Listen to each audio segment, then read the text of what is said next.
Благодарам, подпредседателка. Колешка Бисера, не можам да верувам во што слушам од вас.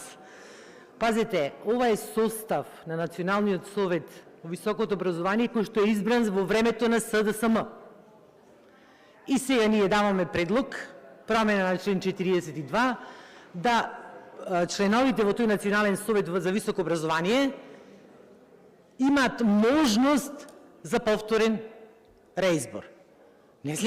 Тоа не значи, колешка, дека сите 15 члена ќе бидат повторно реизбрани, туку даваме можност на некои, доколку институциите, факултетите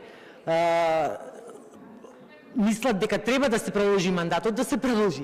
И сега ние кога менувавме членови во одредени тела, тука вика е партизација, правите, вие се менувате, сега менувајте ги. Не знам како да ве разбериме, ве молам. Значи членовите кои што ги избрал СДСМ, даваме можност, доколку институциите, бидејќи интеруниверзитетската конференција може да предлага, факултетите, МАНУ да предлага, и сега тие велат, не сакаме така. Па кој да ги разбере овие луѓе, ви се молам. Инаку ние сме, како јас како професор во високо образование, сметам дека не постои професор во Македонија кој што нема да се залага за подобрување на квалитетот на високото образование. Неверојатни сте. Благодарам.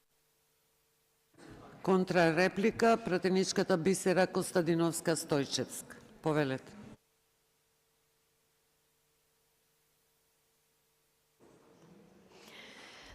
Точно, неверојатно. Јас никаде не спомнав во моите 5 минути излагања партија.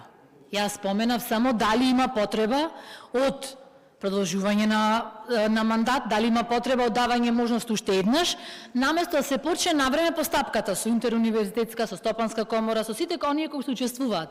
Ниту еднаш не спомнав во чие време се избрани, ниту еднаш. Што значи дека јас не гледам ова политичка позадина, прашав зошто е оваа потребна измена, меѓутоа за жал одговорот вие ми го дадовте. Има збор пратеничката Иванка Василевска. Повелете.